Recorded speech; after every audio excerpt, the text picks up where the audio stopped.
ప్రతిదినం దేవునితో నేను. కుటుంబ వ్యవస్థలు, జీవన విలువలు అస్తవ్యస్తంగా మారుతున్న ఈ రోజుల్లో ప్రభువు దాసురాలు రెవరెండ్ డాక్టర్ జాయ్ చెరియన్ గారు దైవ దర్శనంతో ప్రభువు సన్నిధిలో కనిపెట్టి పొందిన 366 విభిన్న ధ్యానాంశములను ప్రతిదినం దేవునితో నేను అనే పుస్తక రూపంలో ప్రపంచానికి అందించారు.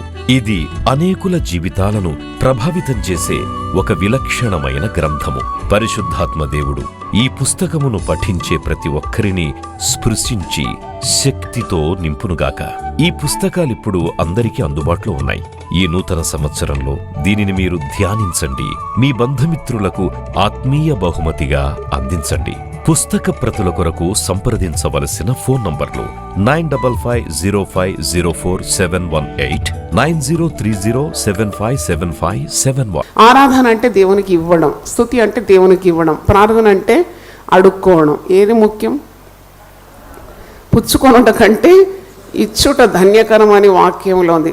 మరి దేవుని సన్నిధిలో అడిగి పొందుకోవాలి. అడుగుడి మీకు ఇవ్వబడు. అడగాలి, పొందుకోవాలి, కానీ దేవునికి ఇవ్వాలి కూడా. వన్ వే ట్రాఫిక్ కాదు. ఎప్పుడు పొందుకోవాలి, ఏమి ఇవ్వకుండా చేతులు కట్టుకొని ఉండాలి కాదు. నువ్వు ఇవ్వాలి అంటే నీ యొక్క మరి దేవుడిచ్చిన ఆశీర్వాదాలతో దేవుని ఘనపరచాలి, నోటితో ఘనపరచాలి. దేవుడిని జిహ్వ ఫలాన్ని కోరుతుంది, the fruit of your lips. అలాగే దేవుడికి ఇచ్చిన తలాంతులు, సామర్థ్యము దేవుని కొరకు వాడాలి, ఆరాధించాలి. దేవుడు కోరుతున్నాడు తన ప్రజలు దేవుని ఆరాధించాలని. నాకు ఈరోజు వాక్యం ధ్యానిస్తున్నప్పుడు ఒక చిన్న బిడ్డ తండ్రి దగ్గరకు వచ్చి ఏం చేస్తుంది, ఒక 2 ఏళ్ళు 3 ఏళ్ళు వయసున్న చిన్న బిడ్డ. అంటే నేను గమనించినాను, చిన్న పాప 2 ఏళ్ళు దాటింది, మనమరాలు వచ్చి వాళ్ళ డాడీ ఇంత ఎత్తున్నాడు, 6 అడుగులు, ఇంత పెద్ద పర్సనాలిటీ దగ్గరకు వచ్చి 2 చేతులు ఎత్తి ఏం కోరుకుంటుంది, తండ్రి ఏం చేసుకోవాలంట, ఎత్తుకోవాలంట. దేవుని స్తోత్రం, హల్లెలూయా.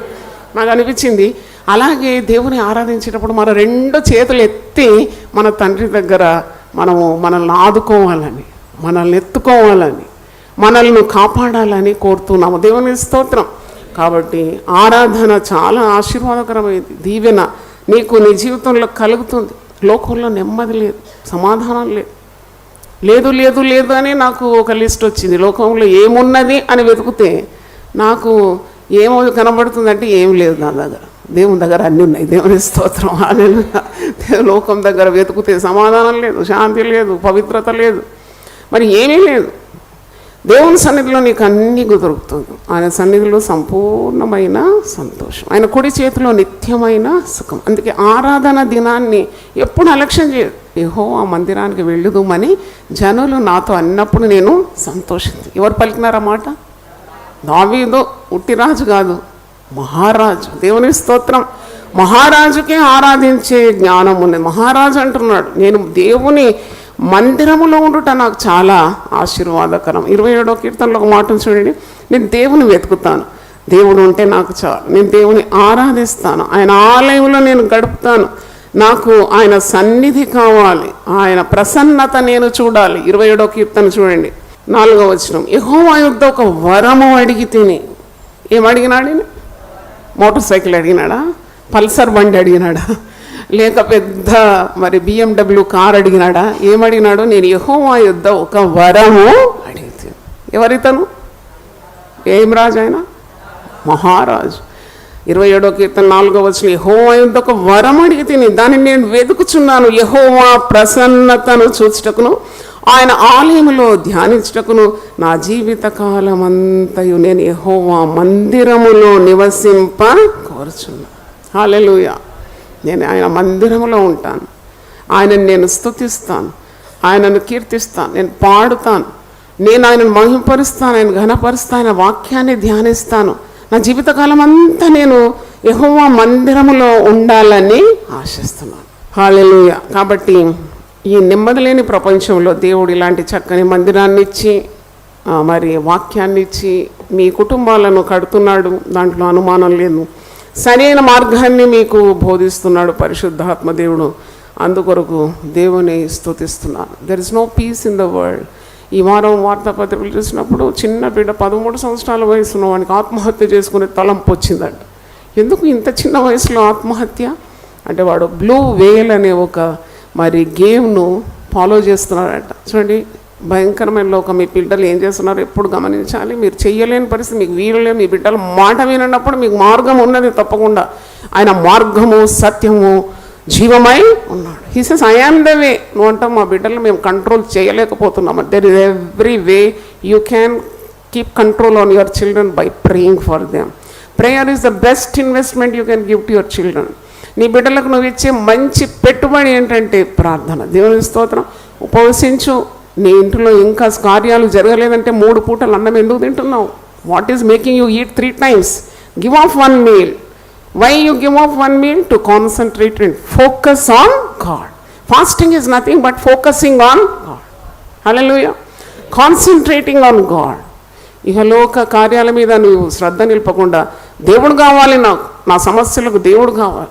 నేను అమెరికా అడుగుపెట్టినాను. అక్కడ ప్లేన్ నుండి దిగగానే దేవుడు నాతో మాట్లాడి, ఈ దేశం కొరకు ప్రార్థన చేయంటే, ఇంత పెద్ద దేశం కొరకు చిన్న దాన్ని నేను ప్రార్థన చేస్తే ఎట్ట వింటావంటే, అగ్గిపుల్ల మీద మందెంత కావాలా? ఇంతనే ఉంటుంది. కానీ అడవిని ఏం చేస్తుంది? తగలబెడుతుంది. ఆ విశ్వాసం దేవుడిచ్చి ఆ రోజు నుండి మరి ఈ రోజు వరకు కూడా I just give up 1 meal. అవును, ఒక పూట ఆహారం మానేసి నేను ఈ అగ్రరాజ్యాల కొరకు ప్రార్థన చేస్తాను, భారతదేశం కొరకు ప్రార్థన చేస్తాను, మా సంఘం కొరకు ప్రార్థన చేస్తాను అని ఒక పట్టుదల నాకు దేవుడు ఇచ్చినాడు. బ్రతికుండి కూడా జీవచ్చవాలుగా ఉండే అవకాశం ఉంది. అవయవాలు కోల్పోతాం, శాపం ఇవన్నీ అనుభవించకుండా కీడును తరిమి కొట్టేది నువ్వు ప్రార్థన, స్తుతి. దేవుని స్తోత్రం. హల్లెలూయా. కరువును తరిమి కొడుతుందంట నువ్వు స్తుతించినప్పుడు. ఈరోజు దేవుని వాక్యము నేను ధ్యానిస్తున్నప్పుడు ఒక మంచి మాట జ్ఞాపకం వచ్చింది. భూమి ఫలిస్తుంది ప్రజలు దేవుని స్తుతించి ఆరాధించినప్పుడు. 67వ కీర్తన 5, 6, 7 చూడండి. 67th Psalm 5, 6 and 7. దేవా ప్రజలు నిన్ను స్తుతించుదురు కాక. Oh let the people praise God. అవును, ప్రార్థన ఉంటేనే స్తుతి వస్తుంది. కృతజ్ఞత బుద్ధి ఉంటేనే స్తుతి, ఆరాధన మరి వెల్లువడుతుంది నీ నోటి నుండి. ప్రజలు నిన్ను స్తుతించును గాక, ప్రజలందరూ నిన్ను స్తుతించును గాక, అప్పుడు భూమి దాని ఫలము ఇచ్చు. హల్లెలూయా. కానీ ఎప్పుడైతే దేవుని బిడ్డలు ప్రార్థన చేస్తారో, స్తుతిస్తారో, భూమి దాని ఫలమును ఇస్తుంది. భూమి మాత్రం కాదు, మన జీవితాలు కూడా ఫలం ఇస్తుంది. దేవుడు మా దేవుడు మమ్మల్ని ఆశీర్వదించును. హల్లెలూయా. నాతో కలిసి పలిక, దేవుడు మా దేవుడు మమ్మల్ని ఆశీర్వదించును. దేవుడు మా దేవుడు మమ్మల్ని ఆశీర్వదించును. దేవుడు మమ్మల్ని దీవించును. హల్లెలూయా. దేవుడు మమ్మల్ని దీవించును. భూదిగంత నివాసులందరూ ఆయన యందు భయభక్తులు నిలుపుదురు. హల్లెలూయా. కాబట్టి ఆ church should be a praying church, ప్రార్థనా సంఘం ఇది. అవును, ఇశ్రాయేలు చేయి స్తోత్రముల మీద ఆయన. హల్లెలూయా. స్తుతి మీరు ఏకాంతంగా చేయొచ్చు, 2-3 కలిసి చేయొచ్చు, కుటుంబంలో చేయొచ్చు. ఆరాధన దినము స్తుతి కొరకే నియమింపబడింది, ఆరాధన కొరకు నియమింపబడింది. దాన్ని పునరుద్ధాన దినాన్ని మనం ఏమంటాము? ఆరాధన day. We give to God our time, our energy, everything. We bow before him. రండి సాగిలపడి ఆయన ఎదుట నమస్కారము చేయుదము. Psalms 95, 6th verse. ఆయన మన దేవుడు, మనము ఆయన పాలించు ప్రజలం, ఆయన మేపు గొర్రెలం. హల్లెలూయా. ఆయన మంచి కాపరి. ఇదిగో నేను మీకు మంచి కాపరి. మంచి కాపరి మన కొరకు ఏం పెట్టినాడు? ప్రాణమే పెట్టినాడు. ఆయన మన కాపరి, మనము ఆయన పాలించు ప్రజలము, ఆయన మేపు గొర్రెలము. రండి నమస్కారము చేసి సాగిలపడదాం. మనల్ని సృజించిన యెహోవా సన్నిధిని మోకరించుదాం. హల్లెలూయా. మనల్ని సృజించిన యెహోవా సన్నిధిని మోకరించుదాము. దేవుని స్తోత్రం. Is our creator. ఆయన మనలో సృష్టికర్త కదా. శరీరంలో ఏ రుగ్మత ఉన్నా నువ్వు ఆయన సృష్టించినాడు నేను. He knows wear the problem is. ఈ దినాల్లో ఎంతమంది వైద్యులు పుట్టగొడుగులాగా పెరిగిపోయినారు.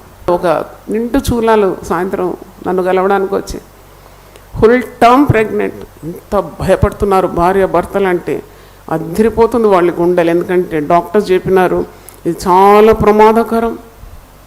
కడుపులో ఫైబ్రాయిడ్ పెరుగుతుంది, బిడ్డ పెరుగుతుంది. బిడ్డ పెరుగుతుందంట, ఫైబ్రాయిడ్ కూడా పెరుగుతుందంట. అయితే మరి ఇది చాలా ప్రమాదం. 14వ తారీఖు మరి ఆమె డెలివరీ డేట్. సిజేరియన్ మేము చేయబోతున్నాము. నార్మల్గా ఈమె కనదు. సిజేరియన్ చేసినప్పుడు కొన్నిసార్లు బ్లీడింగ్ ఆగకుంటే ఈమె మరణించదు. ఫోన్లో ఏడుస్తూ ఉంటే మీరు ఇంటికాడ ఉండి ఏడవడం కాదు, రండి దేవుని సన్నిధిలో మీరు ఏం చేయండి, ప్రార్థన చేయండి. నేను కూడా దేవుని సేవకురాలుగా మీకు ఏం చేస్తాను, ప్రార్థన చేస్తాను. కీడు దేవుడు ఏం చేస్తాడు, కొట్టివేస్తాడు. హల్లెలూయా గట్టిగా చెప్తారా? నిన్నటి రోజు వచ్చినప్పుడు నేను I want to pray for you అయితే మరి కడుపు మీద మంచిగా ప్రార్థన నూనె రాసి ప్రార్థించినప్పుడు నేను చేయబెట్టగానే డంగడంగడం కదులుతుందా పాప, అమ్మో బేబీ ఈజ్ లీపింగ్ అనమాట, గంతులు వేస్తున్నాడు, బాగా కదులుతుంది అప్పుడు. ఆ బిడ్డ చాలా సంతోషించింది. నేను అన్నాను, అమ్మా నీవు ఇక ఈ భయము వదిలేసి నువ్వు ఏం చేయాలి, దేవుణ్ణి స్తుతించు, ఆరాధించు దేవుణ్ణి అని 1000 నామముల పుస్తకం ఇచ్చి మరి ఆమెను సిద్ధపాటు చేసినాను. తల మీద చేయి పెట్టి ప్రార్థన చేశాను. భర్తను పిలిచినాను, వారిద్దరు కొరకు ప్రార్థన చేసినాను. నిమిషంలో భయం అంతా మాయమైపోయింది. కౌన్సిలింగ్ అయిన తర్వాత వాళ్ళు ఎంత శక్తి పొందుకున్నారంటే మాకు ఏ భయం లేదు, మేము దేవుని స్తుతిస్తాం. పాటలు పాడండి. ఇద్దరికి 2 హోంవర్క్ ఇచ్చినాను. 1000 సార్లు రాయాలి. యెహోవా స్వరము లేళ్లను ఈన చేస్తుంది. కీర్తనలు 29:9 భర్తకి ఇచ్చినాను. 1000 సార్లు రాయి. చేతుల నుంచి ఆ వాగ్దానాన్ని నువ్వేం చేయి, స్వతంత్రం. యెహోవా స్వరం వినిపిస్తే మరి లేళ్ళు కూడా అడవిలో దానికి ఏమైనా సిజేరియన్ సెక్షన్ అవుతుందా? లేళ్లను ఎవరు ఈన చేస్తున్నారండి? అక్కడ గైనకాలజిస్ట్ వస్తాడా, వెటర్నరీ డాక్టర్ వస్తాడా? అడవిలో యెహోవా స్వరము వినగానే లేళ్ళు ఏమవుతుంది, ఎంత చప్పట్లు కొట్టి దేవుని స్తుతిద్దాం. అది నేను ఆ భర్త గారికి ఇచ్చినాను. 1000 సార్లు రాయి, ఊరికి ఏడవకుండా నువ్వు గమన దేవుని వాక్యాన్ని బాగా రాసి చేతుల నుంచి ఆ వాగ్దానాన్ని నేను స్వతంత్రించుకో. ఆమె కూడా నేను వాగ్దానాన్ని ఇచ్చిన. దేవుడు గర్భము తెరిచిన దేవుడు కనిపింపక మాంతాడా? తప్పకుండా దేవుడు నీకు శక్తిని ఇస్తాడు. ఈ వాక్యాలు రాయి, దేవుని ఆశ్రయించు, దేవుడు కీడు జరగకుండా కాపాడుతాడు. మరణము తప్పించుట ప్రభు అయిన యెహోవా వశం. ఊరికి బిక్కుమంటే బ్రతకొద్దండి, సవాల్తో బ్రతకాలి. Live with a challenge. Jawaharlal Nehru గారు మరణించిన సమయంలో ఆయన టేబుల్ మీద ఒక మాట ఉండిందంట, లివ్ డేంజరస్లీ. ఆ మాట మరి నా బుక్లో అయితే ఎంత బోల్డ్గా రాసుకున్నానంటే, ఎప్పుడేదో అన్నీ బాగుంటే మంచిగా ఉంటామండి, అన్ని తికమకైతే మేము కూడా చతికిలబడిపోతాం. అలాంటి బ్రతుకు కాదు. యేసుప్రభు బిడ్డలు పోరాడడానికి నేర్చుకున్నారు. We live with great challenges. హల్లెలూయా. సవాల్తో కూడిన జీవితం. అందుకే క్రైస్తవ జీవితము ఇది ఆరాటము కాదు, ఇది ఏంటిది, పోరాటం. అడుగడుగున పోరాటం అన్నట్టు మనం ఓడిపోతామా? వీటన్నిటిలో మనకు అత్యధికమైన విజయాన్ని దేవుడు అనుగ్రహిస్తాడు. లివ్ డేంజరస్లీ అని జవహర్లాల్ నెహ్రూ రాసుకున్నాడంటే అపాయకరమైన బ్రతకడానికి నేర్చుకో అంటే ఎంత బాగుందన్నమాట. కానీ మనం సొంతగా కార్యం చేయదు. అందుకే అన్నాడు, మీరు నాకు వేరుగా ఉండి ఏం చేయలేరు, కాబట్టి సదాకాలం నేను మీకు తోడుంటా. యుగ సమాప్తి వరకు సదాకాలం నేను మీకు తోడ. ఇంకేం భయం? కాబట్టి మనం ప్రార్థన చేయాలి. తల్లిదండ్రులు ఒక బాబుని తెచ్చారు, 9వ తరగతి చదువుతున్నాడు. ఆ బిడ్డ మెంటలీ అప్సెట్ అయిపోయినాడు, పిచ్చిగా చూస్తున్నాడు, మతి తొలగిపోతుందన్నమాట బిడ్డ. ఎందుకు ఇలాగైనాడు? మంచి చక్కని బిడ్డ, 13 సంవత్సరాలు 14 సంవత్సరాలు ఉంటుంది. ఏమైంది అంటే వీడు ఐఐటి కొరకని పెద్ద కాలేజీలో మరి బోర్డింగ్లో వేసినాం. అక్కడ చాలా ఒత్తిడి చేస్తున్నారట చదవడానికి. సరిగా నిద్ర లేదు బిడ్డకు, సరిగా ఆహారం కూడా తొందరగా తినాలంట 10 నిమిషాల్లో పాటు. ఎందుకు ఇంత హడావుడి, ఇంత టైట్గా ఎందుకు బిడ్డను పాడు చేస్తున్నారు? నేను అడిగినప్పుడు అమ్మ వాళ్ళకు ర్యాంక్ కావాలంట. ఈ బిడ్డ చాలా చదువుతాడంట, మంచిగా చదువుతాడు కాబట్టి ర్యాంక్ కొరకు అంటే ఆ ఇన్స్టిట్యూషన్కు మంచి పేరు రావాలని ఈ చిన్న బిడ్డను బాగా ఏం చేస్తున్నారు, చితికిగా కొట్టేస్తున్నారు. చదువు వాడు పిచ్చిగా మాట్లాడుతున్నాడు, పిచ్చిగా చూస్తున్నాడు. అప్పుడు నాకు అనిపించింది, చూడండి లోకరీతిగా ఎన్నో మనం కార్యాలు సాధించుకోవాలనుకుంటే ఎంత హడావుడి, ఏవేవో పట్టుకోవాలి, ఏదేదో స్వతంత్రించుకోవాలి. మన బిడ్డలకు కూడా అదే తరబేది ఇస్తున్నాం. కానీ నేను అన్నాను వెంటనే ఆ కాలేజ్ నుండి తీసేయాలని. నా మాట వినంతే. I just said remove him from that college. ఇంటికి తీసుకుపోండి, మీ ఊరికి తీసుకుపోండి, అక్కడ పల్లెబడిలో చదివితే చాలు. దేవుడు పెంట కుప్పల మీద నుండి దేవుడు ఏం చేస్తాడు, సింహాసనం మీద కూర్చోబెడతారు. నా బిడ్డ బాగా చదవాలి, పెద్ద ఇంటర్నేషనల్ స్కూల్ అంట. ఇంటర్నేషనల్ స్కూల్లో లక్షలు కట్టి, డబ్బులు ఎక్కువైతే మరి ఏం చేస్తారు? ఇంటర్నేషనల్ స్కూల్లో దేవుడొద్దు, ఇంటర్నేషనల్ స్కూల్లో. మొన్న వార్తాపత్రికల్లో 1200 మంది చిన్న బిడ్డలను పట్టుబడితే అందరూ డ్రగ్ అడిక్ట్స్గా మారిపోయినారు. మత్తు మందులు ఇంజెక్షన్ ఇచ్చుకుంటున్నారు. ఒక 14 సంవత్సరాల చిన్న బిడ్డ, ఆమెకు ఒక్కొక్క డ్రగ్ చాలా కాస్ట్లీ ఉంటుంది. గొప్పవారి ఇంట్లో ఉన్న పిల్లల గురించి చెప్తున్నాను నేను. Thousands of cases in highly influential schools, international స్కూల్స్లో పట్టుకున్నారు. ఒక 14 సంవత్సరాల ఆడపిల్ల ఇంజెక్షన్, అది మత్తు మందు పదార్థం అలవాటైపోయింది, బానిస అయిపోయింది. ఇప్పుడు కొనడానికి డబ్బులు లేకుంటే ఆమె నగ్న పిక్చర్ను ఆమె ఫేస్బుక్లో పెట్టి డబ్బులు సంపాదించి మత్తు వేసుకుని, చిన్న బిడ్డ చూడండి, ఇంత భయంకరమైన దినాలండి. అప్పుడే నాకు గుర్తొచ్చింది, ప్రభు ఊరికి అనలేదు.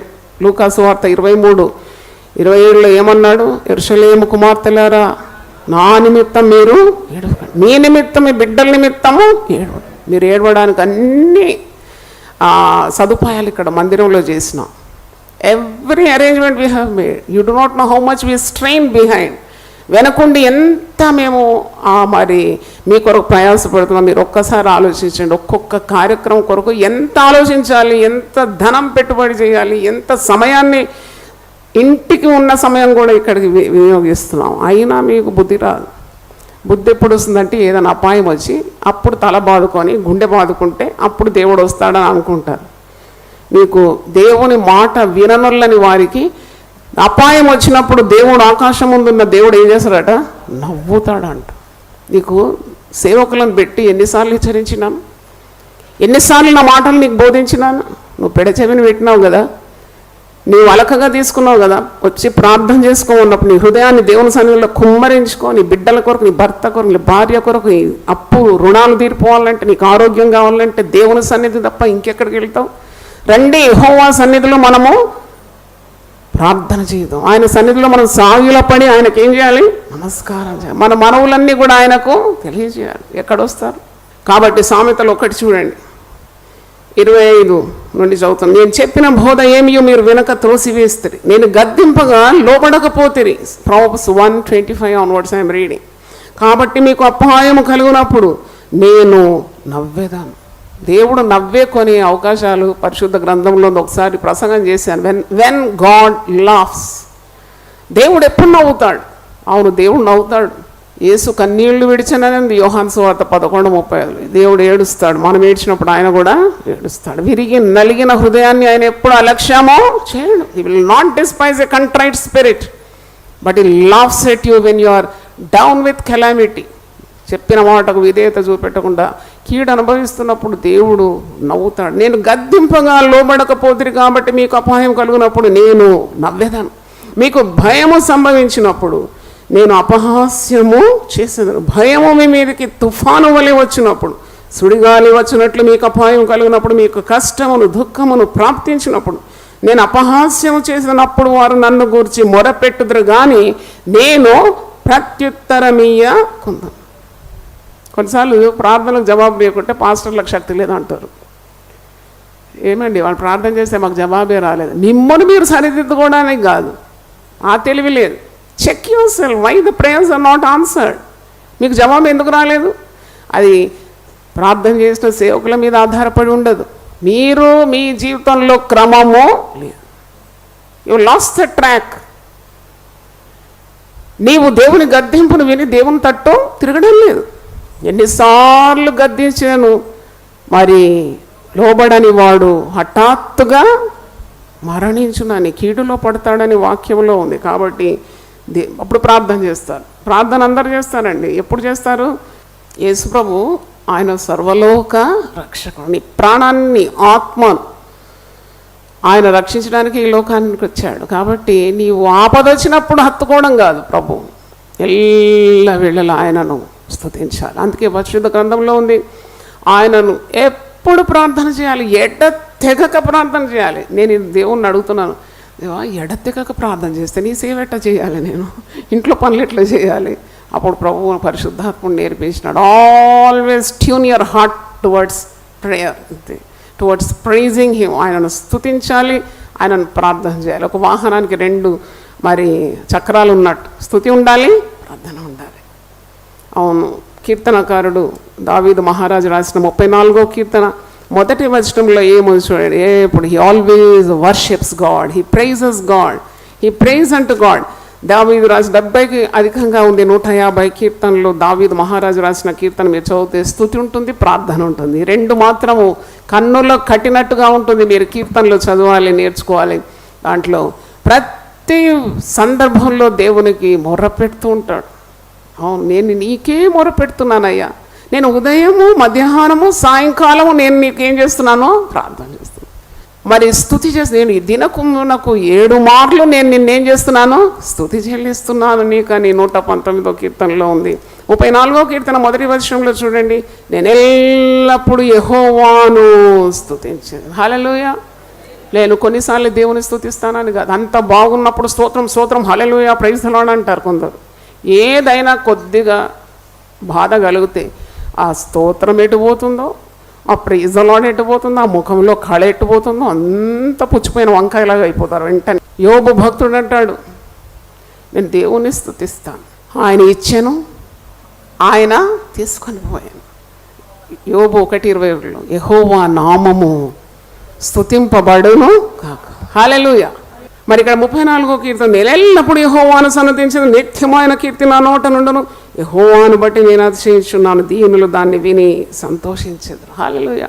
నువ్వు పాటలు పాడుతున్నప్పుడు, దేవుని స్తుతించినప్పుడు అందరూ వింటూ ఉంటారు. విన్నవారికి కూడా విడుదల కలుగుతుంది. దేవుని స్తోత్రం హల్లెలూయా. పాటలు పాడితే ఎవ్వరు లేరండి, ఎట్లా పాడాలి, ఎవ్వరు లేరా, ఎక్కడో వింటారు. ఆ వాతావరణం అంతా మరి శక్తిమయం అయిపోతుంది. నువ్వు పాడాలి.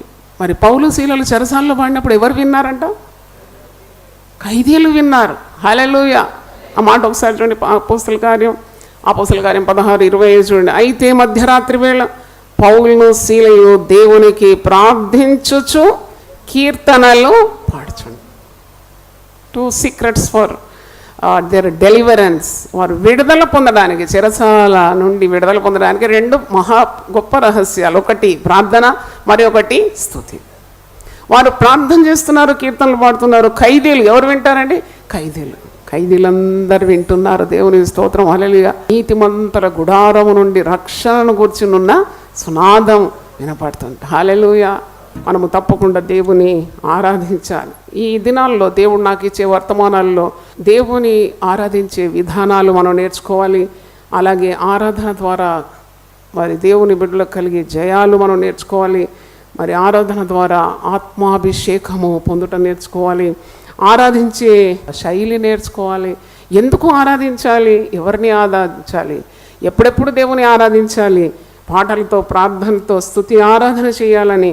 వాయిద్యాల యొక్క ప్రాముఖ్యత కూడా, అవును, ఇన్స్ట్రుమెంట్స్తో దేవుని స్తుతించడం పరిశుద్ధ గ్రంథంలో ఉంది. ఆ వాయిద్యాలు వాయించడానికి దేవుడు ఇచ్చిన గొప్ప సామర్థ్యం కొరకు కూడా దేవుని స్తుతించాలి. హల్లెలూయా. వాయిద్యాలు వాయించేవారు ఎప్పుడు దేవుని స్తుతించాలి. ఈ తలాంతు నాకు ఇచ్చినావు ప్రభువా, 1000 మందికి ఇవ్వని తలాంతు నాకు ఇచ్చినావు, నేను నిన్ను ఘనపరుస్తాను. దేవుని స్తోత్రం.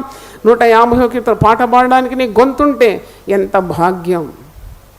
నువ్వు దేవుని గొంతెత్తి స్వరమెత్తి ఏం చేయాలి, ప్రార్థించాలి. అవయవాలన్నీ దేవుడు అనుగ్రహిస్తే సర్వజనులారా మీరు ఏం చేయాలి, చప్పట్లు కొట్టి దేవుని స్తుతించాలి. హల్లెలూయా.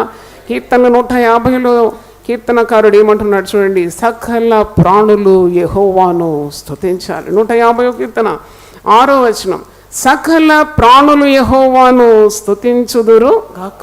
యెహోవాను స్తుతించుడి, దేవుని స్తుతించుడి, కొనియాడుడి, ఆరాధించుడి, ఆయనకు తగిన మహిమను మీరు చెల్లించండి. 150వ కీర్తనలు యెహోవాను స్తుతించుడు, ఆయన పరిశుద్ధాలయమందు దేవుని స్తుతించుడు. ఆయన పరిశుద్ధాలయమందు దేవుని ప్రజలందరూ చేరుకొని ఆరాధించే మరి సమయాల్లో దేవుని స్తుతించాలి. అటు ఇటు చూసుకోవడం, లేక సైగలు చేయడం, లేక ఎవరినో చూసి ఆరాధించడం. చాలామంది ఆరాధనకు ఎందుకు వస్తున్నారంటే పలాని వ్యక్తిని చూడడానికి వచ్చినాం, అలాగా చూడడం, మరి కలుసుకోవడం, ప్రైజ్ ది లార్డ్ చెప్పడం, మరి దాంట్లో తప్పేం లేదు. కానీ ఒకరిని విగ్రహంగా చేసి వారిని చూడడానికే నువ్వు ఆరాధనకు వస్తున్నావు అంటే మహా తప్పది. నువ్వు ఎవరిని ఆరాధించడానికి వచ్చావు, దేవుని ఆరాధన. లేదు జాయ్ సిస్టర్ లేకుంటే మేము రామండి అంటే ఎంత తప్పండి. దేవుడు రోషం గల దేవుడు కదా. నువ్వు జాయ్ సిస్టర్ కొరకు కాదు ఇక్కడ వచ్చేది, దేవాది దేవుడు, ఆయన భూమి ఆకాశములను సృజించిన దేవుడు, మహాత్మ్యము గల దేవుడు, గొప్పవాడు, కీర్తనీయుడు, పూజార్హుడు, పూజకు తగినవాడు. ఆయనను ఆరాధించడానికి వచ్చాము. ఒకరున్నారు ఇక్కడ, ఎవరది? దేవుడు. ఆయన సన్నిధిని నేను మోకరించడానికి వచ్చాను. కాబట్టి మీరు వచ్చేది ఎవరి కొరకు వస్తున్నారని? దేవదేవుని ఆరాధించడానికి వస్తున్నారు. దేవుని స్తోత్రం. ఆయన పరిశుద్ధాలయమందు ఎవరిని ఆరాధించాలి?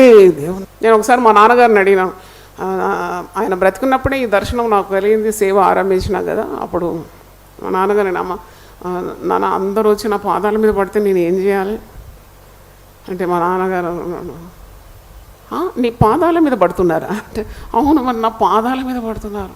అన్యులైతే నేనే దేవుడు అనుకుంటున్నారు, ఏం చేయాలంటే, ఎందుకంటే మా నాన్నగారిని చూసినాను, ఆయన వెంటనే ఇలాగూ నన్ను కాదు దేవుణ్ణి ఆరాధించాలని అంటాడు. అప్పుడు నేనేం చేయాలి? ఎంతమందికని చెప్పాలి దేవుణ్ణి ఆరాధించాలంటే? ప్రతిసారి చెప్పమన్నాడు. దేవుని స్తోత్రం. హల్లెలూయా. Every time people come and touch your feet, say the glory is not for me, it belongs to God. దేవుని ఆరాధించాలి. ఈ మట్టి పాదాల మీద మీరు ఎందుకు పడుతున్నారు? ఆయన పాదాల మీద మీరు పడడము నేర్చుకోవాలి. దేవుని స్తోత్రం. హల్లెలూయా. పరిశుద్ధాలయమందు మీరు దేవుని ఆరాధించాలి. 150 కీర్తన చూడండి. ఆయన బలమును ప్రసిద్ధి చేయు ఆకాశ విశాలమందు ఆయనను స్తుతించండి. 6 వచనాల్లో ఎక్కడ ఆరాధించాలి, ఎందుకు ఆరాధించాలి, ఎలాగ ఆరాధించాలి, ఎవరు ఆరాధించాలి, అన్ని జవాబులు ఈ ప్రశ్నలకు ఉంది. అవును, ఎక్కడ ఆరాధించాలి? నీ తీరిక వేళలో పరిశుద్ధాలయమందు సమయం దొరికినప్పుడల్లా కీర్తనకారుడిని ఎల్లప్పుడూ దేవుని ఆరాధిస్తా. మరి పరిశుద్ధాలయమందు దేవుడు స్తుతి నొందదగిన వాడు, ఆరాధించాలి ప్రజలు. బలమును ప్రసిద్ధి చేయ ఆకాశ విశాలమందు ఆయనను స్తుతించు. ఆయన పరాక్రమ కార్యములను బట్టి ఆయనను స్తుతించు. ఆయన చేసిన ఉపకారములకు తిరిగి నువ్వేం చెల్లించగలుగుతావు? ఏమిస్తావు దేవునికి? ఒక పెద్ద ఆఫీసర్ నా దగ్గరకు వచ్చినాడు. హాస్పిటల్లో మరణ పడకలో ఉండినాడు పోయిన సంవత్సరం. He was on the death bed. Hepatitis వచ్చింది, లివర్ పాడైంది, ఇంటెస్టైన్స్ పాడైంది, మొత్తం నో హోప్ అని అన్నారు డాక్టర్స్. అప్పుడు ప్రార్థన విన్నపాన్ని నాకు పర్సనల్గా తెలియజేసినారు. ఇక్కడ సంఘం కూడా ప్రార్థించింది. నేనైతే ప్రతిరోజు దేవుడు టెలిఫోన్ ప్రార్థన చేశాను. దేవునికి ఘనత మహిమ కలుగునుగాక. బిడ్డను సంపూర్ణంగా దేవుడు 6 నెలలు బాధపడిన ఒక వ్యక్తిని లేపినాడు. దేవుని స్తోత్రం. హల్లెలూయా. సమాధిలోకి దిగిపోకుండా ఆయన నిన్నేం చేస్తాడు? కాపాడుతాడు. మరణము ఆయన తప్పిస్తాడు.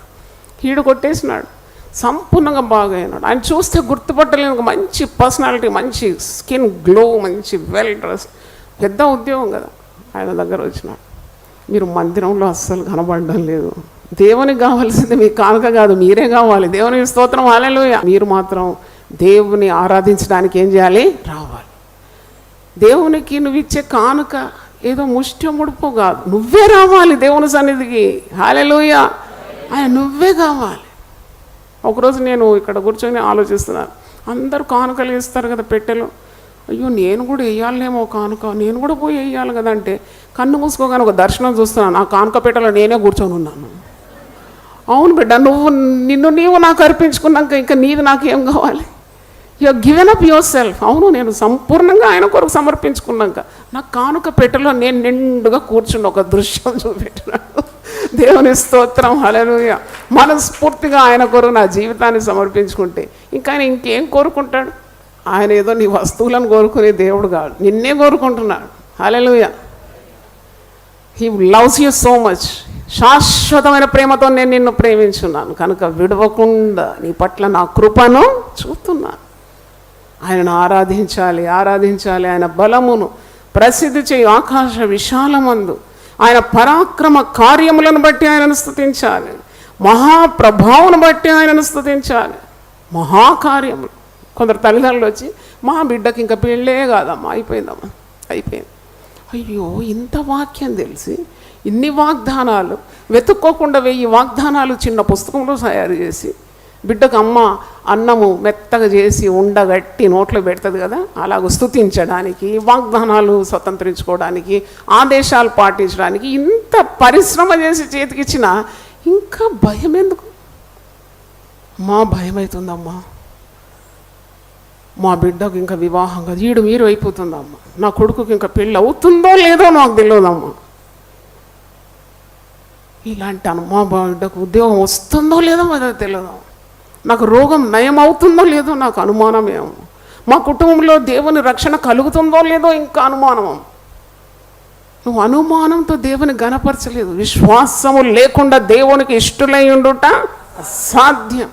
అట్టి వారి లిస్టు పెట్టుకొని 100 రోజులు ప్రార్థన చేసిన ఈ భయంతో కలహించి భయంతో వణికిపోయి భయంతో కన్నీళ్లు కారుస్తున్న ఒక లిస్టు తయారు చేసుకుందాం. మీరున్నారు దాంట్లో, మీరు ఇప్పుడు చూస్తున్నారు కదా, ఏంటి నేనేనా, నువ్వే మంచిగా పెట్టుకొని 100 రోజులు మాంసాహారాలు మానేసి దేవుని సన్నిధిలో ప్రార్థన చేసింది. దేవా, ఈ బిడ్డలకు విశ్వాసం దయచేయి, ఈ బిడ్డలకు నీ మహిమను కనపరచండి. మీరు నమ్మితే నమ్మండి, దేవునికి మహిమ కలగడానికి చెప్తున్నాను. ఈ 100 రోజుల్లో అద్భుతంగా వారి వివాహాలు జరిగిపోయిందండి. అది కూడా అతి శ్రేష్టమైన మ్యాచెస్ అండి, అతి శ్రేష్టమైన మ్యాచెస్. హల్లెలూయా చెప్పండి, చప్పట్లు కొట్టి దేవుని స్తుతించండి. ఏకాంగులను ఆయన సంసారులుగా చేస్తాడు. దేవుని స్తోత్రం. బెస్ట్ ఉద్యోగాలు దొరికినాయి, మంచి ఉద్యోగాలు. విడిపోయిన కొన్ని కుటుంబాలు కట్టబడిందంటే నమ్ముతారా మీరు? దేవుని స్తోత్రం. విడిపోయిన కుటుంబాలు నా దగ్గరకు వచ్చినాయి. అమ్మ మేము కలిసి ఉంటామమ్మా. అంతకుముందు పిల్లి ఎలుకను చూస్తే ఎలాగో కీసులాట, ఒక్కరిని చూస్తే ఒకరు మరి భరించలేకుండా ఉంది. 2 పిల్లులు కొట్లాడినవి ఎప్పుడన్నా చూసిండ్రా? చూడండి ఎప్పుడన్నా. పిల్లులు ఏం పెంచకండి, కనబడితే చూడండి అంతే, భలే కొట్లాడతాయి అన్నమాట. అలాంటి కాపురాల్లో కూడా దేవుడు సమాధానాన్ని కలుగజేసినాడు. దేవునికి స్తుతి కలుగును గాక. స్తుతిలో తప్పకుండా ఏముంది? శక్తి ఉంది. ప్రార్థనలో ఏముంది? శక్తి ఉంది. చప్పట్లు కొట్టి దేవుని స్తుతిద్దాం. ఎలాగ స్తుతించాలి? నేను చెప్పాను కదా, 150 కీర్తనలో ఎక్కడ స్తుతించాలి, ఎందుకు స్తుతించాలి, ఎలాగ స్తుతించాలి, మరి ఎవరు స్తుతించాలి, ఇవన్నిటికీ ప్రశ్నలకు జవాబు 150 కీర్తనలో ఉంది. ఆయన భూరధ్వనితో ఆయనను స్తుతించుడి, స్వరమండలంతో స్థితారతో ఆయనను స్తుతించుడి, తంబురతోనూ నాట్యముతోనూ ఆయనను స్తుతించుడి, తంతి వాద్యములతో పిల్లన గ్రోవితోనూ ఆయనను స్తుతించుడి, మ్రోగు తాళములతో ఆయనను స్తుతించుడి, గంభీరం ధ్వనిగల తాళములతో ఆయనను స్తుతించుడి. ఇవన్నీ మాకెట్లో వస్తాయి సిస్టర్ అంటే మీరు? ఇవన్నీ మేమేం నేర్చుకోలేదు, మాకేమి మ్యూజిక్ రాదంటే. నేను మొన్న వారం చెప్పిన గుర్తుందా? మన దగ్గర అందరికీ ఉంది మ్యూజిక్. ఎవరికి? ఏందది? 10 తంతుల సితార. ఏదో ఒకసారి వాయించండి. హల్లెలూయా, హల్లెలూయా. మీరు వాయించమంటే వాయిస్తారని పాటలు పాడేటప్పుడు ఇట్లా కూర్చుంటారు. పాటలు పాడినప్పుడు మీరు ఏం చేయాలి? ఇది వాడాలి. 10 తంతుల సితార. మాకేం వాయిద్యం రాదు, మాకు వస్తుంది. నాకైతే కూడా వస్తుంది. ప్రార్థన చేసి పొందుకున్నా. ప్రార్థన చేస్తే నీకు వాయించడం కూడా నేర్పిస్తాడు. దేవుని స్తోత్రం. హల్లెలూయా. కాబట్టి నీవు స్తుతించాలి, స్వరమెత్తి దేవుని స్తుతించాలి, దేవునికి పాటలు పాడాలి. చాలామంది సమస్యలతో తల్లడిల్లిపోతారు. మాకు సమస్య. నన్ను ఇంటికెళ్ళు, గుళ్ళం పెట్టుకో, చాపపరుచుకో, 7 పాటలు పాడు. ఆనాడు మరి ఎరికో కోట గోడల చుట్టూ ప్రజలు ఏం చేసినారు? గడ్డపార తెచ్చినారా? లేక ఏదన్నా మరి ఇంకా సీకులు వాటితో తవ్వి తీయడానికి వచ్చారా? కాదు కదా. They just praised God. దేవుని స్తోత్రం. హల్లెలూయా. దేవుడు అంటాడు, ప్రజలందరూ తిరగండి, ఎరికో కోట గోడల చుట్టూ 7 సార్లు, మీరు 6 సార్లు ప్రదక్షిణ చేసి 7వ సారి బిగ్గరగా దేవుని స్తుతించండి. ఆ గోడ తనంతటా అదే ఏమవుతుంది? కూలిపోతుంది. దేవుని స్తోత్రం. పర్వతములు ఆయన సన్నిధిలో మైనము వలె కరిగిపోతుంది. పర్వతము లాంటి సమస్య కూడా దేవుని సన్నిధి ఎక్కడుందో అక్కడ మైనమైపోతుందంట. హల్లెలూయా.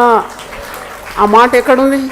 97వ కీర్తన 5వ వచనం. యెహోవా సన్నిధిని, సర్వలోకనాథుని సన్నిధిని పర్వతములు మైనము వలె కరిగిపోతుంది. పెద్ద సమస్య అంటారు. ఏం పెద్ద సమస్య? దేవుని కంటే పెద్దదా? Is there any problem which is greater than God? No problem is greater than God.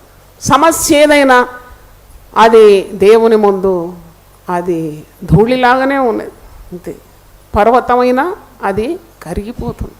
పర్వతాన్ని చూసి ఆజ్ఞాపించమంటున్నాడు. ఎవరైతే స్తుతిస్తారో, ప్రార్థన చేస్తారో, they have the right to command the mountain to get away from the way and then be cast into the see.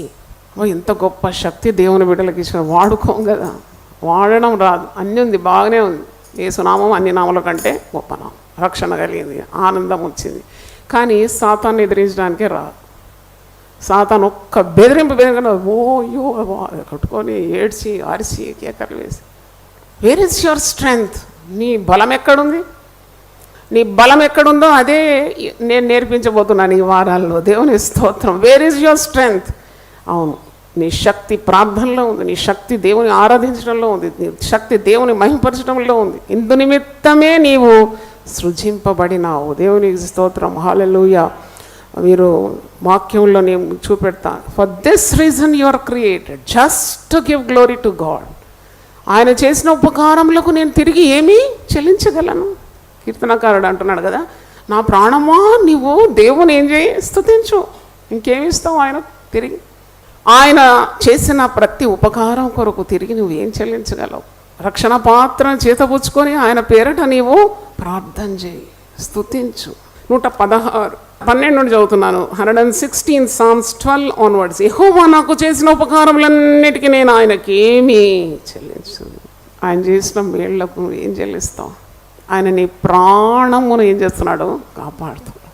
రక్షణ పాత్రను చేతపుచ్చుకొని యెహోవా నామమున ప్రార్థన చేసేది. ఆ ప్రార్థనలో ఏముంటుంది? స్తుతి యాగము కూడా ఉంటుంది. I give thanks unto God, I pray unto him. యెహోవా నామమున ప్రార్థన చేశాను, యెహోవాకు నా మొక్కుబడులు చెల్లించు. దేవుని గనపరిచే విధానాలు చాలా ఉంటుంది. నేనున్న కష్టార్జితంలో కొద్దిగా తెచ్చి దేవునికి ఇవ్వడం, దేవుని గనపరచడం, దేవుని ఆరాధించడం అన్నమాట. మాకే సరిపోవడం లేదండి. ఇక మేము ఎక్కడికి వెళ్ళి ఇస్తామండి దశంభాగం ఇవ్వమంటే? మాకే 3 పూటల ఆహారం రావడం లేదు. అరే ఆహారం ఇచ్చినా మింగడానికి ఎవరి సెలవు కావాలి? దేవుని సెలవు కావాలి కదా. నేను చెప్పాను కదా, ఒకసారి ఒక సిస్టర్ దశంభాగం దేవుని క్రమంగా ఇవ్వాలని దాచిపెట్టుకుందట అల్మరల. మళ్ళీ ఎందుకు ఇవ్వలేదంటే అవసరం వచ్చినప్పుడు వాడుకునండి. అమ్మా ఇంత తెలివా నీకు? ఇంత తెలివిగా అవసరం వచ్చినప్పుడు దేవుని సొమ్ము వాడుకుంటావా? దేవునికి ఇవ్వాలి, కైసరిది కైసరికి ఇవ్వని ప్రభువు నేర్పించినాడు. దేవుని స్తోత్రం. హల్లెలూయా. అందుకే కీర్తనకారుడు అంటున్నాడు, ఆయన చేసిన ఉపకారాలను దేన్ని మరవకు, ఆయనను స్తుతించు. 103వ కీర్తన 1వ వచనంలో కీర్తనకారుడు అంటున్నాడు, నా ప్రాణమా యెహోవాను సన్నతించు, నా అంతరంగమునున్న సమస్తమా. ఏమర్థం అబ్బా? ఇంకా రీసెర్చ్ చేయాలి దీని గురించి. అంతరంగంలో ఉన్న సమస్తంతో ఆయనను స్తుతించాలంటే ఈ గుండె, లివరు, స్ప్లీన్ కున్న ఈ intestines, large intestine, small intestine, కిడ్నీలు. అవును, కిడ్నీలు కూడా దేవుని స్తుతించాలి. ఫెయిల్ అయితే మూతింత వాస్తుంది, కాళ్ళు ఇంత ఉబ్బిపోతాయి, ఇక నడవలేవు నువ్వు. నీ నరములు, నీ కండరములు, నీ ఊపిరి. అందుకే 150వ కీర్తనలో ఆఖరి వచనం, సకల ప్రాణులు యెహోవాను స్తుతించను. ఏదో ఒకసారి స్తుతించండి. హల్లెలూయా, హల్లెలూయా. జీవమున్న ప్రతిదీ, ఎవ్రీథింగ్, ఇంగ్లీష్ బైబిల్లో everything that has breath let it praise God. హల్లెలూయా. ఉదయం లేవగానే చిన్న పిట్టకు ఎంత జ్ఞానం అండి, తలక ఇంతనే ఉంటుంది. కిచ్ కిచ్ కిచ్ కిచ్ కిచ్ కిచ్ కిచ్ కిచ్, స్తోత్రం స్తోత్రం స్తోత్రం. నాకైతే స్తోత్రం అని వినబడుతుంది. అడవిలోని చెట్లన్నీ చప్పట్లు కొడుతున్నాయి అంట. దేవుని స్తోత్రం. ఏషియా గ్రంథం ఒకసారి తీయండి. ఐషియా 55:12 and 13. మీరు సంతోషంగా బయలువెళ్ళుదురు, సమాధానం పొంది తోడుకొని పోబడదు. మీ ఎదుట పర్వతములను మెట్టలను సంగీత నాదము చేయండి. పర్వతాల గురించి భయపడతారేందు మీరు? పర్వతం లాంటి సమస్య. పర్వతములు కూడా నాట్యమాడతాయంట దేవుణ్ణి స్తుతించే ప్రజల ఎదుట. పర్వతములు మెట్టలను సంగీత నాదము చేయును, పొలములోని చెట్లన్నీ చప్పట్లు కొట్టును. ముండ్ల చెట్లకు బదులుగా దేవదారు వృక్షములు మొలుచును, దురదగొండి చెట్లకు బదులుగా గొంజి వృక్షములు ఎదుగు. అంటే దైవ కార్యాలు ఎంత వడిగా జరుగుతుంది స్తుతించే వారి ఎదుట. When people praise, miracles happen. When people give God the glory. అద్భుతాలే అద్భుతాలు, అద్భుతాల పరంపర. చూడండి, అడవిలోని చెట్లన్నీ చప్పట్లు కొడుతుంది, పర్వతాలు నాట్యమాడుతున్నాయి, మెట్టలు సంగీతనాదం చేస్తుంది. అప్పుడు ఏమవుతుంది? ముండ్ల చెట్లకు బదులుగా దేవదారు వృక్షము మొలుచును. ముండ్ల చెట్ల ద్వారా ఏమన్నా ప్రతిఫలం ఉందా? ముట్టుకుంటే ఏం చేస్తుంది? గుచ్చుకుంటుంది.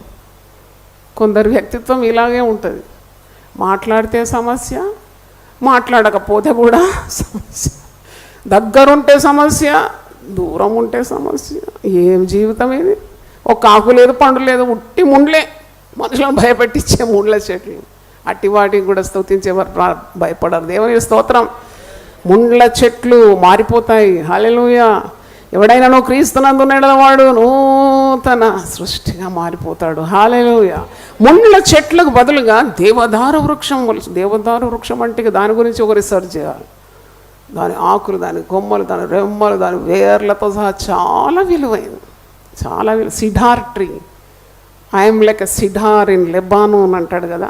లెబానోనులోని దేవదారు వృక్షం వరే నీతిమంతులు ఉంటారని వాక్యంలో ఉంది. అంటే ఈ దురద చెట్టు బదులుగా, ఈ ముండ్ల చెట్లు బదులుగా మరి ప్రయోజనకరమైన వ్యక్తులుగా మారిపోతారు ఎక్కడ స్తుతి ఆరాధన ఉంటుందో అని మనకు అర్థమవుతుంది. దేవుని స్తోత్రం. యెషయా 35 అండి. అరణ్యమును ఎండిన భూమియు సంతోషించు. ఆశలేని ప్రాణాలకు ఆశ కలగాలంటే స్తుతించాలి, ప్రార్థించాలి. అరణ్యము ఎండిన భూమి సంతోషించును, అడవి ఉల్లసించి కస్తూరి పుష్పం వలె పూయును. అది బహుగా పూయచ్చు ఉల్లసించును, ఉల్లసించి సంగీతములు పాడును, ఉల్లసించి సంగీతములు పాడును. లెబానోను సౌందర్యము దానికి కలుగును, కర్మేలు షారోన్లకున్న సొగసు దానికి ఉండను. ఐషియా 41:19. చెట్లు లేని మెట్టల మీద నేను నదులను పారచేసేదను, లోయల మధ్యన ఊటలను ఉబ్బుకచేసేదను. అరణ్యమును నీటి మడుగ్గాను, ఎండిన నేలను నీటి బుగ్గలుగాను చేసేదను. వాడు మారనే మారడంటారు, మీరే తీర్మానం చేసుకుంటారు కదా, ఆ వ్యక్తి మారడండి అయిపోయింది. మీరు ఎవరండి తీర్మానం చేసినాను? ఆయన రూపంలో సూచించుకుని ఆయన వ్యక్తులను ఆయనే రక్షించుకుంటాడు. ఎందుకు ఈ పరేషాన్ మీకు? దేవుని స్తోత్రం. హల్లెలూయా. Just trust God, keep praising God, keep reading the word of God, keep praying. అడుగుతూనే ఉండు, తట్టుతూనే ఉండు, వెతుకుతూనే ఉండు, ఆరాధిస్తూనే ఉండు, ప్రార్థిస్తూనే ఉండు. ఆయన మందిరానికి వచ్చి ఆయన సన్నిధి అనుభవిస్తూనే ఉండు. కార్యం చేయటం నీ పని కాదు, ఎవరి పని? దేవుని పని. వదిలిపెట్టు ఆయన. Give God the way how he should handle the matter. ఆయన నీ పక్షమున నీ కార్యాన్ని సఫలం చేస్తాడని యెషయా 26:12 ఒక మాటను చూడండి. యెహోవా నీవు మాకు సమాధానము స్థిరపరచదు. ఐషియా 26:12. ఎస్ లార్డ్, నువ్వు మాకు సమాధానం కల్పించిన ఎడల శిక్ష విధింపగలవాడు ఎవడున్నాడు? నీవే మాకు సమాధానం ఇచ్చిన తర్వాత ఇంకెవడు దాని సమాధానాన్ని ఊడబెరకడానికి ఎవ్వని చేత కాదు. ఆయన సమాధానం స్థిరపరుస్తాడు. ఇది నిజంగా నీవు మా పక్షమున నుండి మా పనులన్నిటినీ సఫలపరచదువు. హల్లెలూయా. మాకు సమాధానం కలుగజేస్తావు, మా పక్షాన్ని ఉంటావు, మా పనులన్నిటిని నువ్వేం చేస్తావు? సఫలపరుస్తావు. హల్లెలూయా. దేవుడు చెయ్యలేని ఏ కార్యం ఉంది? ఆయన తలచిన కార్యము వ్యర్థము చేయడానికి ఏ నరునికి సాధ్యం? దేవుడు ఉద్దేశించిన కార్యాలన్నీ సఫలమైపోతుంది. దేవుని స్తోత్రం. హల్లెలూయా. అవును, దేవుని వెతకాలి, దేవుని స్తుతించాలి, దేవుని హత్తుకోవాలి. దేవుని యెహోవాను మీరు హత్తుకొని ఎడల మీరు బ్రతుకుతారు. దేవుని స్తోత్రం. హల్లెలూయా. దేవుడు మనల్ని అందు నిమిత్తమే సృజించినాడు. యెషయా 43:21 చెప్పి నేను ముగిస్తాను. 21 ఐషియా 43:21. నా నిమిత్తము నేను నిర్మించిన జనులు నా స్తోత్రమును ప్రచురము చేయదు. స్తోత్రాన్ని ప్రచురం చేయండి. కొనుక్కపోండి నామాల బుక్స్. 5 సంవత్సరాల వరకు కష్టపడి ఆలోచించి ధ్యానించి దేవుని దర్శనాన్ని పొందుకొని దాన్ని ప్రింట్ చేసి మీ చేతులకు రెడీమేడ్గా ఇచ్చేసినాం. ఇంకా పని మీ ball is in your court. అది తీసి మీ ఉద్యోగ స్థలంలో కానీ అన్యులకు కానీ అది వెదజల్లితే ఎంత దేవునికి మహిమ కలుగుతుంది. దేవుని స్తోత్రం. హల్లెలూయా. నన్ను ఘనపరచువారిని నేనేం చేస్తాను? ఘనపరుస్తాను. హల్లెలూయా. అవును, అందు నిమిత్తమే దేవుడు మనల్ని సూచించినాడంటే ఆయనకు మహిమ కలగడానికి. నీ జీవితం ద్వారా ఆయనకు మహిమ కలగాలి. నువ్వు ఫలించాలి. నువ్వు బహుగా ఫలించడం ద్వారా నా తండ్రి మహిమపరచబడుతున్నాడు. దేవుని స్తోత్రం. 3 బారిన జీవితం ఎంతకాలం? తినడం, పండుకోవడం, మళ్ళీ అరవడం, కేకలు వేయడం, మళ్ళీ టైం అయితే తినడం, మళ్ళీ టీవీ ముందు కూర్చోవడం, మళ్ళీ అలసిపోవడం, మళ్ళీ పండుకోవడం, మళ్ళీ లేవడం. నీ వల్ల ఏదైనా ప్రయోజనం ఉందా? లోకాన్ని భూమికి బరువుగా ఎందుకు బ్రతుకుతున్నావు? రైజ్, అందుకే అంటాడు రైజ్ అండ్ షైన్, లెమ్మో తేజరి. ప్రభువు నీ మీద ఉదయిస్తాడు అంతే. She just obeyed the will of God. Here marvellous things what God is doing on her part for the people. ప్రజలకు ఆమె ద్వారా సేవలు ఎంతగా అందుతున్నాయి. కాబట్టి వాక్యాన్ని మీరు మరవకూడదు. నా నిమిత్తము నేను నిర్మించిన జనులు నా స్తోత్రమును ఏం చేయాలి? ప్రచురము చేయాలి. హల్లెలూయా. చేతులెత్తి మనం దేవుని స్తుతించి ప్రార్థన చేద్దాం. హల్లెలూయా. ఆరాధన నీకే ప్రభువా. సత్య స్వరూపుడవు, దేవుడవు, ఆశ్చర్యకరుడు, ఆలోచనకర్తవు, బలవంతుడవు, దేవుడవు, నిత్యుడవు, తండ్రివి, సమాధానకర్తవి, అధిపతి. నీ నామము ఎంత అమూల్యమైంది. అన్ని నామముల కంటే ఘనమైన నీ నామం. ప్రతి మోకాలు నీ నామంలో వంగాలి. నేను ప్రతి నాలుక నిన్ను మహిమపరచాలి. ఎట్టి గొప్ప గొప్ప నామం కొరకు వందనాలు చెల్లిస్తున్నాను. హల్లెలూయా, హల్లెలూయా, హల్లెలూయా. గొప్ప దేవా నాయనా నీకు స్తోత్రం, స్తోత్రం, స్తోత్రం. గర్భమున పుట్టినది మొదలుకొని చంకనెత్తుకొని మమ్మను మోసి మమ్మను ప్రభా ముద్దాడి లాలించి కాపాడి పోషించి అయ్యా నీకు స్తోత్రం. వృద్ధాప్యం వరకు మాకు తోడుండి నాయన, అలా నెరయి వరకు మమ్మను ఎత్తుకునే దేవుడు మరి ఇంకెక్కడున్నాడు నాయన. హల్లెలూయా, హల్లెలూయా. గొప్ప దేవుడు నాయన నీకు వందనాలు చెల్లిస్తున్నా. ఇంతవరకు మేము సజీవ లెక్కలో ఉన్నామంటే కేవలం నీ దయనైనా. క్షణంలో మేము ప్రాణాలు వెళ్ళిపోయే ఆ ప్రమాదాలు ఎన్నో వచ్చినాయి, వాటన్నిటి నుండి విడిపించిన. 6 బాధల్లోనే నిన్ను విడిపిస్తున్నాను. 7 బాధలు కలిగిన నీకే అపాయం రాదన్నావు దాన్ని. హల్లెలూయా, వండర్ఫుల్ జీసస్. ఎన్నెన్నిగా మేము వేనోళ్లతో నిన్ను స్తుతించినా తక్కువేనాయన. హల్లెలూయా. ఎల్లప్పుడు దేవుని స్తుతి యాగం చెల్లించాలి. అవును, మా జీవ ఫలాన్ని నీకు అందించాలి. ప్రతి విషయంలో మేము ప్రార్థించాలి, ప్రతి విషయంలో మేము గణపరచాలి. అందుకే మేము నిర్మింపబడినాం. అదే మా యొక్క జీవన శైలిగా ఉండాలి. తండ్రి నీకు స్తోత్రం. దేవుని వెతుకువారులారా మీ హృదయము తెప్పరిలముగాక. అవును, దా కీర్తనకారుడు అంటున్నాడు, those seek God let them rejoice in it. ఎందుకంటే ఈ సన్నిధిలో సంతోషం, సమాధానం, సమృద్ధి ఉన్నది ప్రభువా. దొరికిన సమయం అంతా మందిరం తెరవబడి ఉంటుంది. అవును, నేను దేవుని సన్నిధికి వెళ్తాను. ఈ జీవన విధానం పోరాటంలో నేను చిక్కుకోకుండా, ఈ లోక మాలిన్యంలో నేను పడకుండా, ఇదిగో నేను వెళ్ళిపోతాను దేవుని ఆలయానికి. అక్కడ కూర్చొని నేను దేవుని ఆరాధిస్తాను, ప్రశాంతంగా ప్రార్థిస్తాను, స్తుతి చేస్తాను. నా సమస్యలన్నీ తొలగిపోతే పర్వతం నా ఎదుట, మెట్టలు నా ఎదుట సంగీత నాదముతో నాట్యమాడే రోజులు నాకు వస్తాయి. ముండ్ల చెట్టులకు బదులుగా దేవదారు వృక్షం మొలుస్తుందన్నాడు. అవును తండ్రి, హల్లెలూయా. All impossible things will become possible Lord. Mighty name, mighty name, wonderful Jesus. మరి సమయాన్ని మాకు ఇచ్చినందుకు వందనాలు చెల్లిస్తున్నాను. సజీవులకు మౌనించినందుకు వందనాలు చెల్లిస్తున్నాను.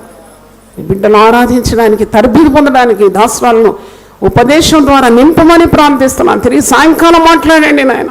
నీ రూపంలో మమ్మల్ని నేర్పించుకున్నావు నిన్ను స్తుతించడానికి, అని జ్ఞానం మాకు ఇవ్వమని ప్రార్థిస్తున్నాను. ఆశీర్వదించి దీవించి నీ బిడ్డలను గృహాలకు పంపమని, దీవెనతో మరి కప్పబడాలని, స్తుతులతో నింపబడాలని యేసు నామములో అడుగుతున్నాను తండ్రి. ఆమేన్. హల్లెలూయా, హల్లెలూయా, హల్లెలూయా.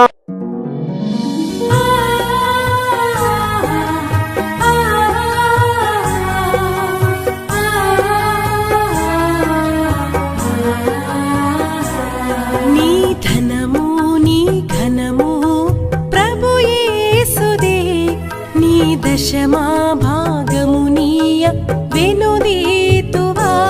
నీ ధనము నీ ఘనము ప్రభు యేసుదే, నీ దశమా భాగమునీయ వెనుదీతువా. ధరలోన ధనధాన్యములనీయగా కరుణించి కాపాడి రక్షింపగా. ధరలోన ధనధాన్యములనీయగా కరుణించి కాపాడి రక్షింపగా. పరలోకనాదుండు నీకీయగా మరి యేసు కొరకీయ వెనుదీతువా. పరలోకనాథుండు నీకీయగా మరి యేసు కొరకీయ వెనుదీతువా. నీ ధనము నీ ఘనము ప్రభు యేసుదే, నీ దశమా భాగమునీయ వెనుదీతువా. పాడి పంటలు ప్రభువు నీకీయగా కూడు గుట్టలు నీకు దయచేయగా. పాడి పంటలు ప్రభు నీకీయగా కూడు గుట్టలు నీకు దయచేయగా. వీడంగ ప్రభు యేసు నామంబును గడువేల ప్రభుకీయను క్రైస్తవా. వేడంగ ప్రభు యేసు నామంబును ప్రభుకీయను క్రైస్తవా. నీ ధనము నీ ఘనము ప్రభు యేసుదే, నీ దశమా భాగము నీయ వెనుదీతువా. ప్రతిదినం దేవునితో నేను. కుటుంబ వ్యవస్థలు, జీవన విలువలు అస్తవ్యస్తంగా మారుతున్న ఈ రోజుల్లో ప్రభువు దాసురాలు రెవరెండ్ డాక్టర్ జాయ్ చెరియన్ గారు దైవ దర్శనంతో ప్రభువు సన్నిధిలో కనిపెట్టి పొందిన 366 విభిన్న ధ్యానాంశములను ప్రతిదినం దేవునితో నేను అనే పుస్తక రూపంలో ప్రపంచానికి అందించారు. ఇది అనేకుల జీవితాలను ప్రభావితం చేసే ఒక విలక్షణమైన గ్రంథము. పరిశుద్ధాత్మ దేవుడు ఈ పుస్తకమును పఠించే ప్రతి ఒక్కరిని స్పృశించి శక్తితో నింపునుగాక. ఈ పుస్తకాలిప్పుడు అందరికీ అందుబాటులో ఉన్నాయి. ఈ నూతన సంవత్సరంలో దీనిని మీరు ధ్యానించండి, మీ బంధుమిత్రులకు ఆత్మీయ బహుమతిగా అందించండి. పుస్తక ప్రతుల కొరకు సంప్రదించవలసిన ఫోన్ నంబర్లు 9550504718, 9030757571.